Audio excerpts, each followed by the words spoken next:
for an amazing fight. Eddie, will you match Jake's offer that he's going to give the video to? I don't know about that bit, but I'll match my word as I always do. But like I said, we'll work that out between us. Do you agree with Jake that the bet offer adds something to it, or do you think it's a bit of a side attraction? I saw the reaction from Katie's trainer. I like to give those girls the limelight, but at the same time, I truly believe Katie Taylor will win this fight, and I honestly wouldn't take any bet if I didn't. But we'll work that out between us privately. I'm not going to shy away from. I honestly believe she wins the fight. So, but at the same time, I want to give these girls the limelight they deserve, and it does add to a bit of fun.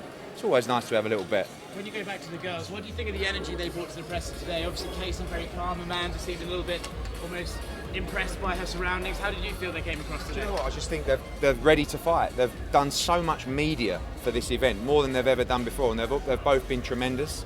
But now it's fight time, and I think they've had enough. They'll do their duties today, but they just want to weigh in and get ready for Madison Square Garden at the weekend. Jake, do you feel the same? Yeah, look, same thing. Amanda's just having fun, kind of a little bit, tired of all the media obligations. This is more than they've ever had. Tons of media here, obviously. So, yeah, like Eddie said, they're just ready to fight. Jake, how's the first week as a promoter? How are you feeling? It's pretty cool. It's pretty fun. You just sit up here in front of the cameras and say stuff, and that's about it. It's a pretty easy job, honestly. What are you learning from Eddie? What have you learned from Eddie, and what have you learned from Jake in terms of promoting? It's all about the platform, really. I've got a big platform as a promoter, but Jake's got a much bigger platform, and obviously we want to use that platform to bring in his audience to fights like this. So I think the one thing I've taken from it is it doesn't have to be that difficult in boxing. Like, we don't have to like each other. I quite like him, but it doesn't matter. We're both working together for the same mission, which is to provide opportunities for our fighters and make this event as big as possible. And it doesn't have to be like it is in boxing, but there's so much bitterness in boxing. This is quite fresh. Eddie, could you tell Jake why Katie's going to win, please? I think you saw it up there. I think Amanda Serrano is going to be overawed with the occasion. I think she's going to be outclassed. I think actually she's going to get stopped in the fight. But that might be a separate bet that comes later. That's a big price, by the way. I want a big price on that one. But listen, they're both great fighters. Amanda Serrano punches very hard. She's going to be very dangerous in this fight. But just like Jake believes his fight is going to win, I just believe Katie's too good. Well, Katie hasn't stopped anyone since 2019, so I don't know what he's smoking. But Amanda Serrano's clearly the big puncher here, has double the fights of Katie Taylor, and is more in her prime. That's my opinion. We're both entitled to it. That's why we both put $1 million on the line. Are you concerned about the judging because Katie's won a few close decisions in the past? No. I think there will be a clear winner in this fight. The ladies got all the motivation that they need, but Serrano, I think she got just a little bit more because maybe she's trying to get revenge after Katie Taylor beat her sister. You think that she's trying to get the family revenge? Well, for sure, and you know that how that plays into my story as well, where wanting to take out KSI one day. So, I think Amanda has a bigger chip on her shoulder just in general because Katie's gotten these big paydays, she's gotten to headline events, and so Amanda definitely wants to prove herself on Saturday night. Think Bob Arum will be watching on Saturday night? Who cares? Fuck that guy. Jake, we saw a post. I don't know if it was yours or your. Ronaldo wins. What's the next best thing for her after this? I think that's up to her and what she wants to do. And with her coach Jordan and Most Valuable Promotions, we're just gonna help her do and accomplish whatever's next. But I think this, is leading up to one of the biggest events of the year. I mean, look at all these cameras. This is insane. And so, bigger paydays is what's next for Amanda and Katie, regardless of the outcome. Jake, what's it like being not a fighter and being a promoter instead? Is it different for you? It's cool. Yeah, no, it's cool. I mean, I guess I grew up doing marketing, grew up promoting myself and promoting my brand, so it kind of just fits in line with all of that. Jake, we saw a post. I don't know if it was yours or your trainer's. DAZN Boxing was tagged. Would you be exploring working with Eddie or DAZN in the future for when you fight professionally? Yeah, there's conversations happening. We're talking to a bunch of different people, but love DAZN, love Eddie. So yeah, we're having conversations. And if I lose the bet, I might have to use it in credit for services as well. So Mike Tyson versus Jake Paul on DAZN. Maybe. John Fury's accepted the challenge. Say it again. John Fury's accepted the challenge this morning. He said he'll fight you. I would rather fight him than Tommy, or both in the same night. you know, Tommy's a 1 or 2 round fight for me, and John Fury's a half round fight for me. So we can make that happen in 3 rounds or less, and I go home early night. But there are a bunch of jokers over there. Eddie, you mentioned the ticket sales from the UK and Ireland. Were you surprised that it was going Yeah, I that much? was, because I only found out today. It's like something like 40% travelling from Ireland and the UK, which is brilliant, because you're going to have a lot of Puerto Ricans in there as well. You're going to have a load of Irish. The atmosphere is going to be brilliant. You want that. You want that partisan crowd. You know, you want both sides. And honestly, the atmosphere is going to be incredible. The undercard for this fight is absolutely brilliant, and that is so important for a historic night, especially at the Garden. So by the time that main event comes in, you're going to see an incredible night of boxing already, and I think the main event can only be a thriller. I know you said that the focus is on Saturday, but if you think that how many have travelled, would it make sense to do a rematch in Ireland? Oh, look, rematch at Croke Park in front of 60 or 70,000 would be incredible, but let's get the first one out of the way. I think it can only be a great fight. I think these two need each other, you know, to earn this kind of payday, and they appreciate that. The first one's a cracker, and maybe we'll talk and do 2 or 3. Eddie, is there a reason you were a little bit hesitant to shake Jake's hand up on stage after the bet was, well, he tried to propose the bet? He's got a lot more money than me, you know. Not really. I was like, you know, I don't like to take away from the limelight, but at the same time, he sort of tested my ego a little bit. So I was like, I didn't really want to do the bet, but then I kind of had to, and then Started off at $500,000. $500,000. Well, you're the one that made it $1 million. Okay, can we go back to $500,000? I'm only joking. but like, you know, he was talking about his jewellery. I had a bit of banter, and then it got a bit out of control. But it is what it is now. I can't back down. So it's Eddie, you just, said it was a 10 round. what's that? Yeah, that was I don't know, disrespectful. You know, I don't know. That was it was good though. That was good. Mine's a little bit more low key than his. You know But what what I mean? is this? Paddock? No. Yeah. Paddock, nice. Jake, Fine. how are you going to get paid if his fighter wins $500,000 in jewelry and half in cash? I'll just send a wire. Jewelry? You're holding onto the jewelry? Yeah, why not? You know, we'll figure it out. Jake, what do you think about McGregor's weight gain and his thoughts about fighting you? Couldn't care less. Couldn't care less about him, man. I don't know. He's a loser. During the Bisping rumors, there was talk about it actually being staged in Canada. What are your thoughts on maybe having a fight, not in Edmonton, of course, but maybe on like a big stage like a Scotiabank Arena? Well, first of all, he couldn't prove that he was out of his UFC contract, which means he's not. And that's how a lot of these fighters are. They finish their career retired with 2 or 3 fights left under their UFC contract, so probably wouldn't even be able to make that fight happen, and he didn't do what he needed to do to prove to make that fight happen. What about in a general scheme, though, fighting in Canada? Is that something that you'd be interested in? Yeah, look, I like Canada. Canada's cool, you know. Canada's a vibe. Is KSI still possible or not? Nah, he's got to go fight somebody. Not really a thing. Sorry, Eddie. We have Joshua versus Usyk coming up. Canelo versus Bivol. Canelo wins, and we have Canelo versus Triple G. But do you believe that Katie Taylor versus Amanda Serrano is the biggest fight in the world? In different reasons. You know, some fights generate more money. Some fights can sell more tickets, but this is groundbreaking. Like, I've not seen this kind of attention, this kind of type of media here for this. So when you talk about how big, what determines how big? And for me, how big is something that creates history and a legacy. And in terms of this fight, I don't think there's a fight that I've done that will be remembered as long as this one. Jake, you mentioned about the women needing to show up and show support. That was something that's very famously happened at Ronda Rousey fights. Do you think we'll see a lot of women in attendance on Saturday or watching at home?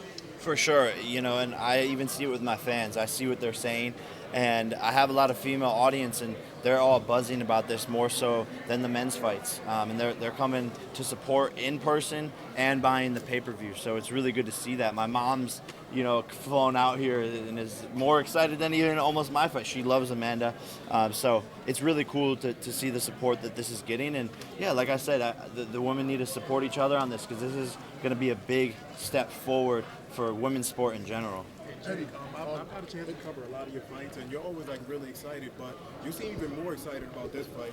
Do you kind of see yourself just saying, you know, forget boxing, just doing promoter, you know, sometime soon? No, I still have a long way to go, a long road in my own boxing career, a lot to prove. He says I can't become a world champion, and I'm going to become a world champion. So a couple of fights, you know, 7, 8 more fights left. But yeah, I'm more excited for this than my own fights because of how groundbreaking this is, how historic this is. And it's my first time as a promoter, so it's a new experience and it's pretty fun. Eddie, your reaction to Jake saying he will become a world champion? Everyone's entitled to have a dream. No, seriously, I'm being serious. I think there's absolutely no way he can beat a world champion and become world champion. But I will say he's improving a lot. He's dedicated to the sport. I don't know how good he is because he hasn't really faced a real fighter yet. It's not his fault. He signed to fight Tommy Fury. Well, Tommy Fury. a five-time world champion and Tyron Woodley's a real fighter. Mate, he's not a real boxer.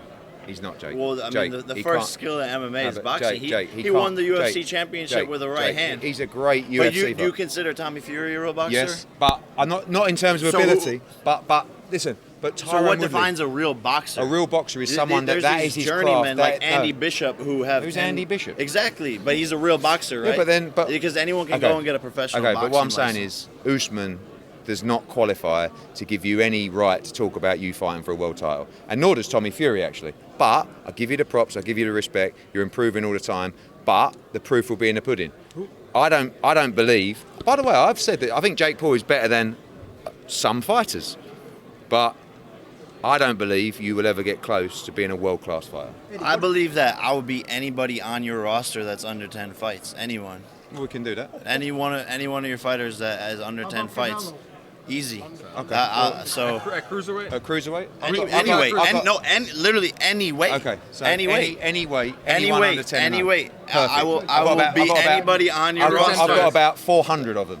Great. Yeah. Great. Let's run it up. Chev No, Clark. no Chev- problem. Chev Give Clark. me Okay. your best Okay. real boxer. Okay. Chev Clark. Give me your listen, best okay. real boxer. Chev Clark, 1-0, right? Boxed in the Olympics, didn't medal.